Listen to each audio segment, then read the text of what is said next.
I have chosen the best friend's brother as my anchor for this tale.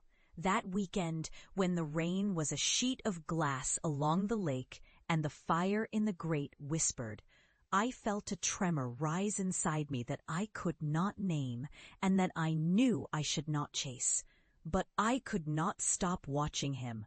Marcus, the brother who had been a rumor in our circle for years and who now stood on my horizon as something dangerous and true at once.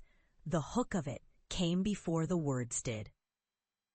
A careless touch that lingered, a breath that caught, and the sense that somewhere in the quiet between rain and shadow there was a decision larger than the moment, a doorway you ache to cross even as you tell yourself you will not.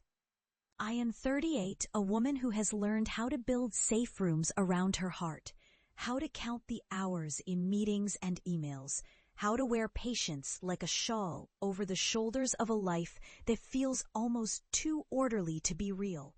And yet that weekend I stood in a cabin too warm with fevered longing to pretend that what fluttered inside me was only a gust of weather. Setup kept me grounded in a life that felt complete, even when it felt slightly fissured. I had married well, built a career that paid for the little luxuries we joked about at dinner, and kept a circle of close friends who trusted me more than I sometimes trusted myself. The best friend's brother appeared in our lives with a sigh of relief, Marcus, freshly divorced, carrying a gentleness that seemed to soften the air around him. He did not fit neatly into our plans.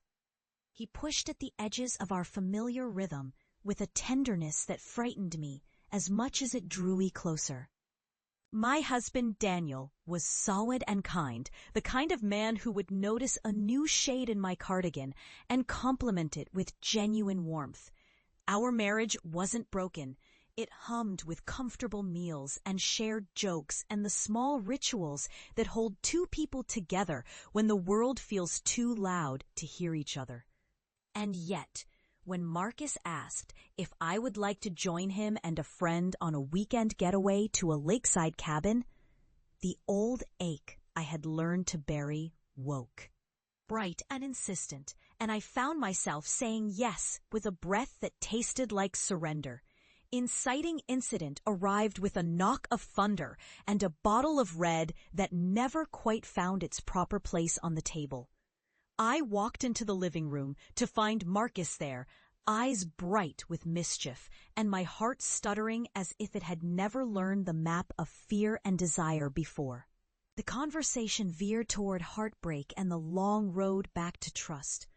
Marcus spoke softly about rebuilding after loss, about being allowed to feel again after the awful math of a failed marriage had filed away his courage. It was not supposed to happen, this slow, careful turning toward a man who was not mine to take, but what followed was a quiet collision of fate and longing. When the evening ended, we stood at the doorway, rain ticking on the tin roof, and our fingers brushed again in a way that felt almost ceremonial, as if the universe had tipped its hat and whispered, "This is the moment. You must decide who you want to be." That night, the house slept with a feverish hush, and I lay with the truth pressed between my ribs. Daniel's absence, Marcus's presence, and a question I could not swallow. Rising action carried me through the slow collapse of pretense and the careful, almost scientific, reassembly of a life that could bend but not break. The room in the rental house where the kettle sang and the windows rattled became my sanctuary and my danger. I tasted the lemon tea tang on Marcus's breath as we spoke in the dim light after a late dinner, and I felt the world tilt a degree or two toward a place where rules did not govern every breath. The ache was not only for him, it was for the quiet. The old loneliness of a woman who had learned to please everyone else before she had learned to tell the truth to herself.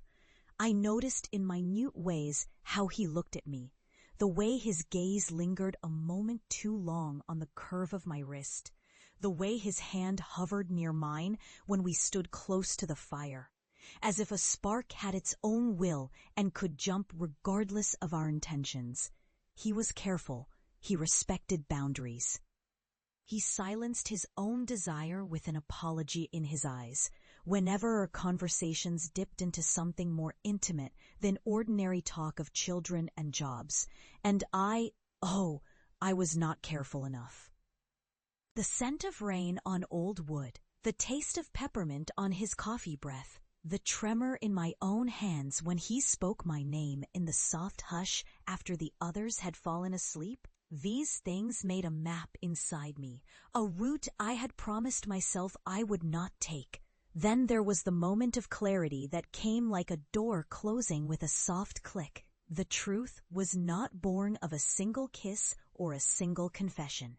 It emerged in the way Marcus listened when I spoke of fear, and the way my husband listened with his whole body when I told him I needed more space to breathe. The betrayal I confronted was not a single act, but a weather system, years of small silences, unspoken desires, and the quiet insistence of coincidence that had for too long passed as harmless fate. I did not want to pretend that the future would be simple again, that the old marriage would simply reemerge from the storm like a ship that had found its harbor. I wanted to heal, even if healing would cost me something precious. Marcus became, in those days, a teacher and a mirror, someone who reminded me of the bravery required to tell the truth to those I loved, and someone who offered a steady hand as I learned to walk away from the easy paths back to a life that felt safe, but not true. The air in the cabin tasted of rain and iron, the kind of rain that makes the world look honest.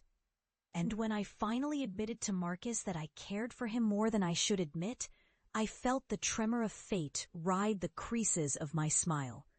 If this confession has you holding your breath, if you feel your own pulse rise with the knowledge that a heart can be brave enough to choose honesty over comfort, then bless your own stubborn courage and please like and share because you will not believe what happens next.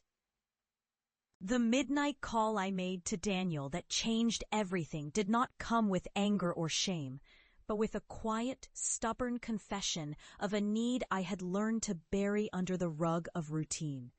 He listened, not to rebuke but to understand, and in that listening there was a second chance, a fragile thread that we could pull toward a new version of us, one built not on the illusion of a flawless past, but on the truth of our present hurt and our willingness to rebuild. Marcus stood by the window that night, the lake's glassy surface catching the light like a mirror, and he did not speak, but offered the kind of support that does not erase desire, yet holds space for responsibility.